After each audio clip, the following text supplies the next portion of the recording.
2장 말씀입니다.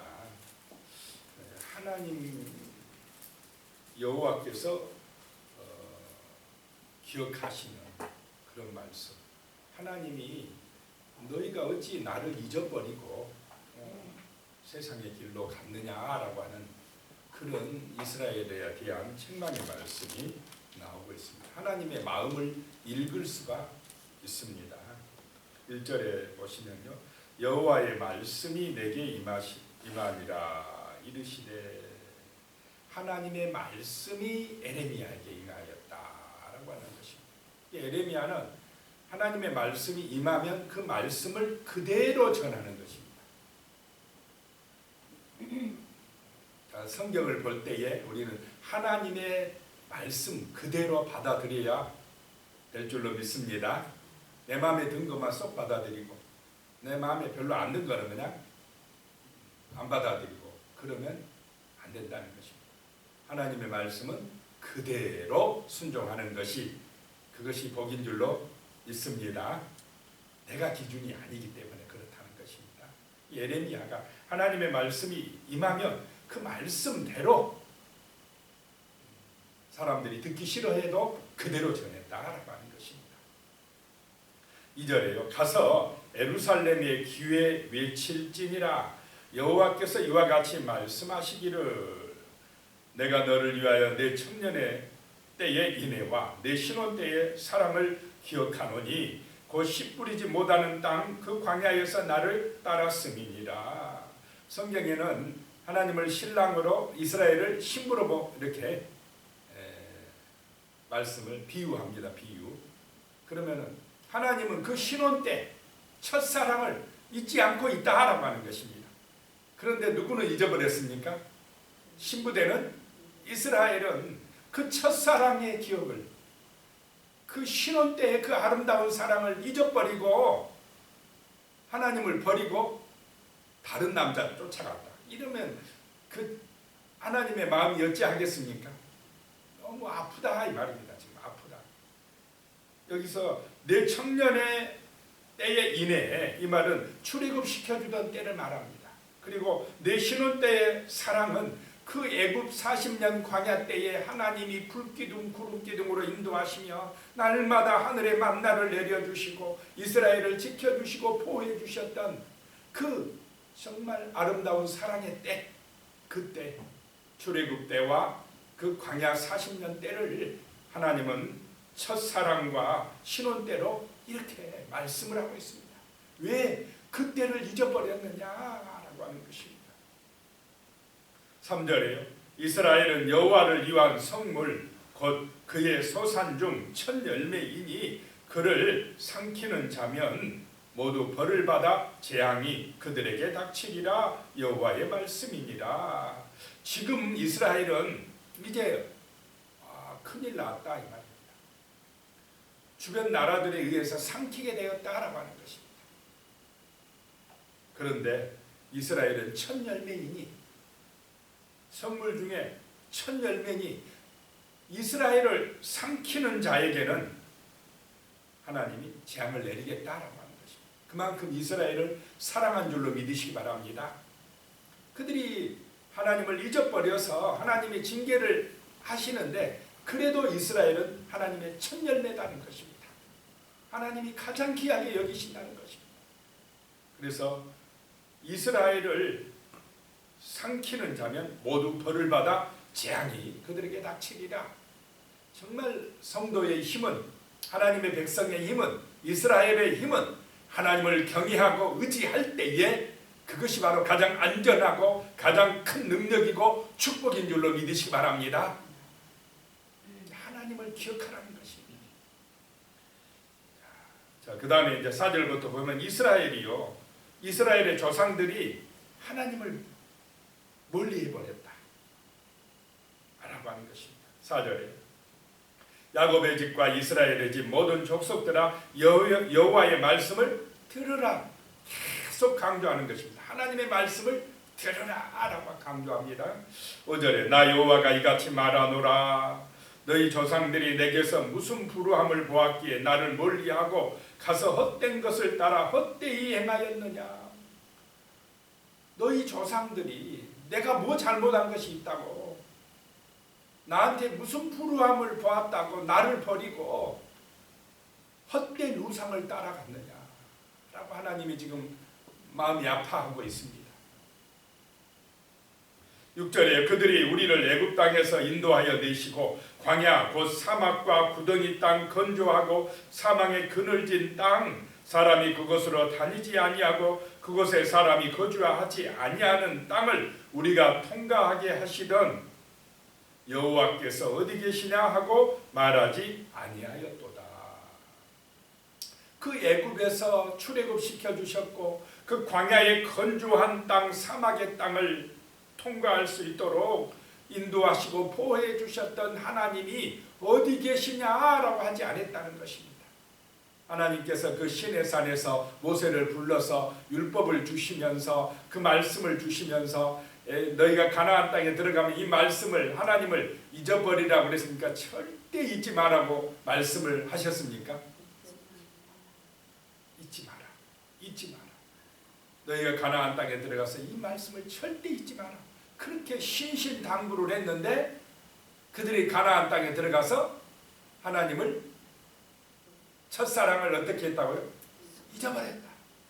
살기 바쁘다고, 세상 것 쫓아가니라 잊어버렸다. 이것은 오늘 이 시대도 그런 유혹과 시험들이 세상에 많이 있습니까? 없습니까?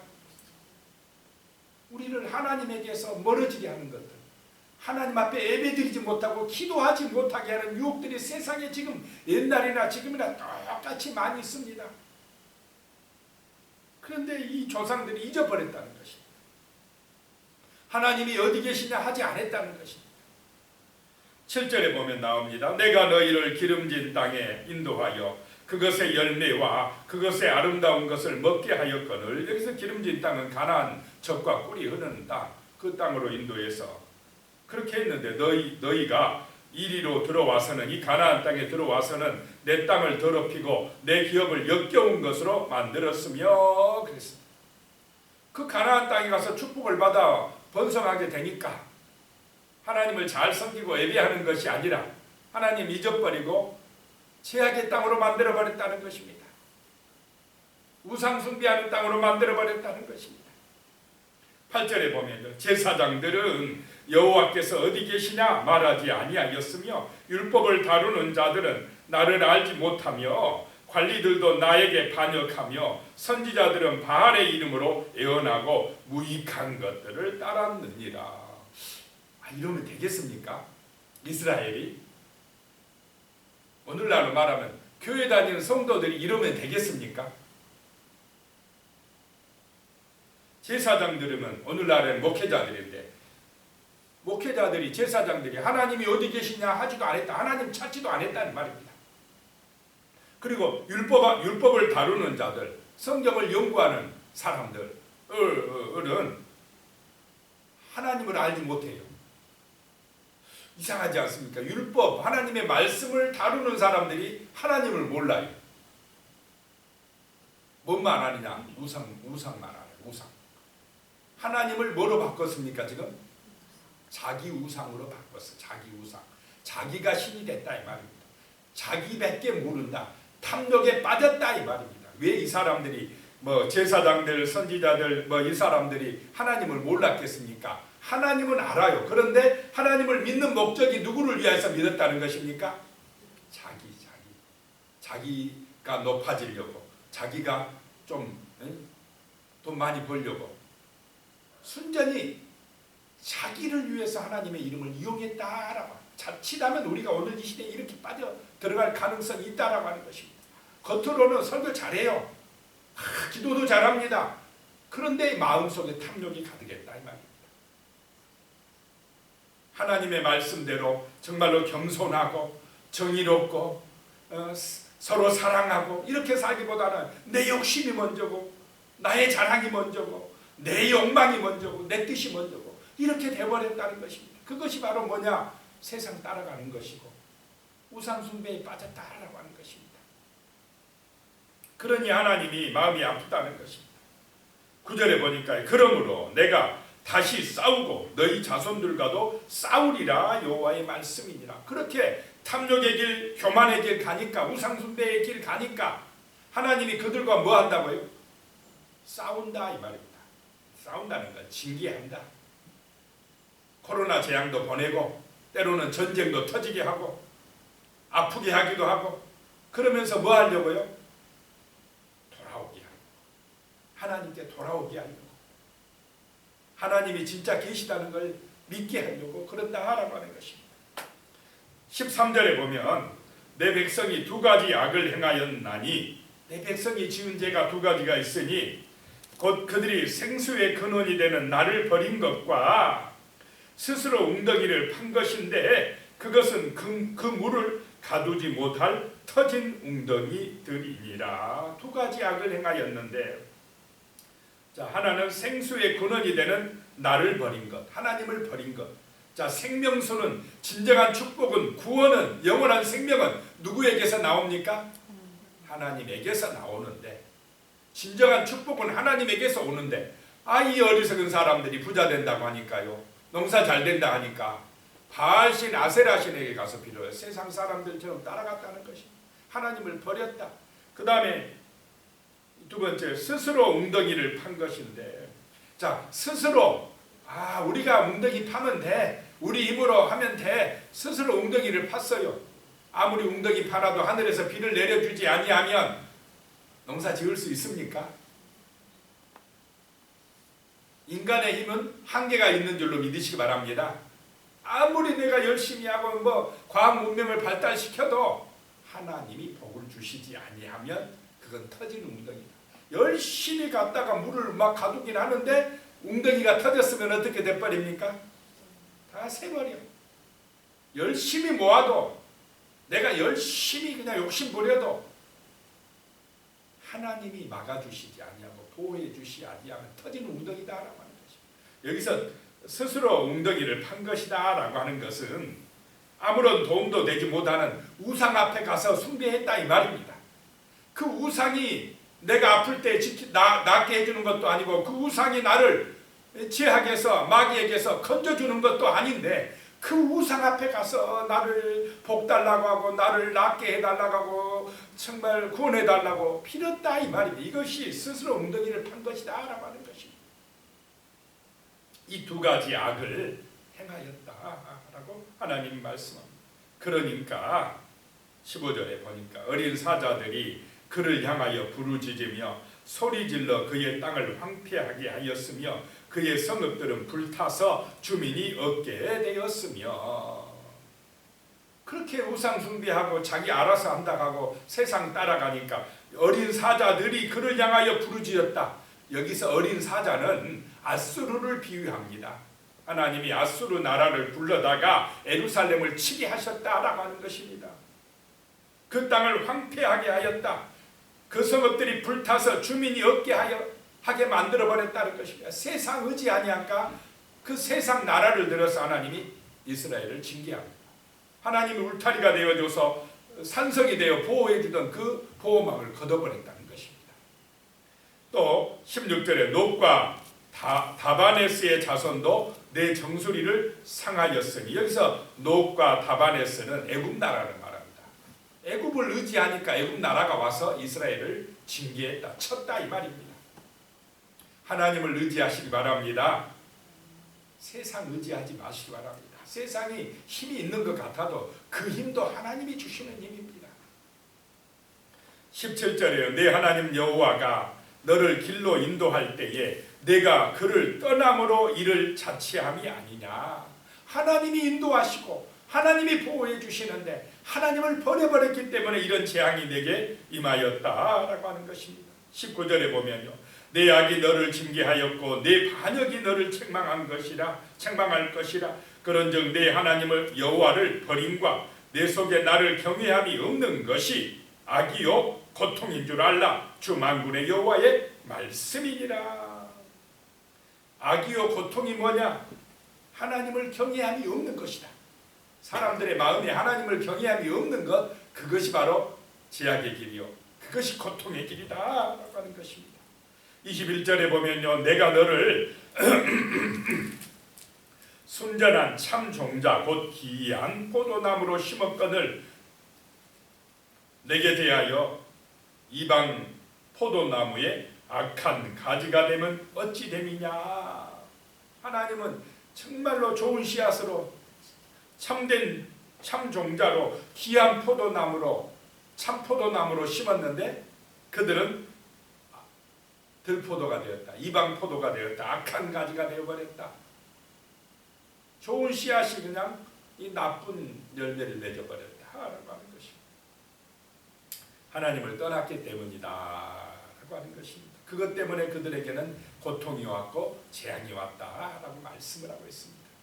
이것은 오늘 우리 시대에도 똑같은 줄로 믿으시기 바랍니다. 정말 우리는 첫사랑을 잊어버리면 안 됩니다. 하나님과의 그 은혜 받았던 첫 사랑, 그 첫 믿음 변치 말고 하나님을 배반하지 아니하고 끝까지 이 믿음 지켜서 하나님의 사랑받는 귀한 신부가 되고 하나님의 놀라운 은총과 축복을 받아 누리게 해달라고, 세상의 유혹과 시험에 넘어가지 않게 지켜달라고 이 시간에 간절하게 같이 기도하시겠습니다. 살아계신 하나님 아버지, 참으로 하나님의 말씀이 우리에게 들려지게 하여 주시옵소서. 세상의 말, 아버지여, 세상의 유혹만 우리에게 들려지는 것이 아니라 하나님의 말씀이 참으로 우리의 심령에 생명의 씨앗이 되어 임하게 하여 주시옵소서. 거룩한 생명수가 되어 우리의 마음이 천국이 되게 하나님의 나라가 되게 하는 놀라운 은혜가 임할 수 있도록 도와주시옵소서. 참으로 우리에게 하나님의 말씀을 묵상하고 그 말씀 속에서 하나님의 뜻을 깨닫고 순종할 수 있는 그런 아름다운 믿음, 정말로 성령의 충만한 능력을 허락하여 주시옵소서. 하나님 아버지, 정말로 우리가 하나님과의 첫사랑, 그 청년의 때, 그 신혼 때의 사랑을 잊어버리지 말게 하여 주시옵소서. 첫 믿음, 첫사랑을 항상 기억하고 참으로 하나님의 은총 안에서 열매 맺는 참된 믿음의 삶, 참된 신앙의 삶이 될 수 있도록 도와주시옵소서. 날마다 하나님의 말씀을 묵상할 때에 성령의 은혜 안에서 우리의 심령에 하나님의 놀라운 사랑의 역사가 나타나게 하여 주시며 항상 하나님을 기억하고 예비하며 기도하는 거룩한 삶이 되어질 수 있도록 도와주시옵소서. 하나님을 잊어버리고 세상의 길로 가는 그런 어리석음에 빠지지 말게 하여 주시옵소서. 정말로 하나님의 영광이 되는 삶을 살기보다는 자기 욕망에 빠져 자기 영광만을 추구하고 자기 욕심대로 교만한 인생살이 살아가는 어리석은 자가 되지 말게 하여 주시옵소서. 정말 하나님을 섬기고 하나님과 합평하는 그런 성도의 삶을 살아가게 하여 주시옵소서. 하나님을 잊어버리고 하나님을 대적하고 터진 웅덩이가 되어 어리석게 살아가는 불쌍한 인생이 되지 말게 하여 주시옵소서. 세상 사람들을 정말로 진리 가운데로 영원한 생명으로 인도할 수 있는 거룩한 성도의 삶을 살아낼 수 있도록 말씀과 기도로 충만한 믿음의 역사가 정말로 날마다 우리 가운데 나타날 수 있게 하여 주시옵소서. 주 하나님께서 정말 아름다운 첫사랑을 기억하고 살아가는 거룩한 백성들, 참된 성도들이 될 수 있도록 아버지여 붙들어 주시고 은혜 주시고 인도하여 주시옵소서. 예수님의 이름으로 기도드리옵나이다. 아멘. 이제는 우리 주 예수 그리스도의 은혜와 하나님 아버지의 무한하신 사랑과 성령님의 교통하시고 함께하시는 놀라운 은혜가 하나님과의 첫사랑, 그 아름다운 귀한 사랑을 기억하며 오직 우리 하나님 경배하며 찬양하며 말씀에 은혜 받고 기도하며 살아가기로 다짐하시는 귀한 우리 성도님들 머리머리 이외 가족들과 자녀손들과 하시는 모든 일들 이외 이제로부터 영원히 함께 하시기를 간절히 축원하옵나이다. 아멘.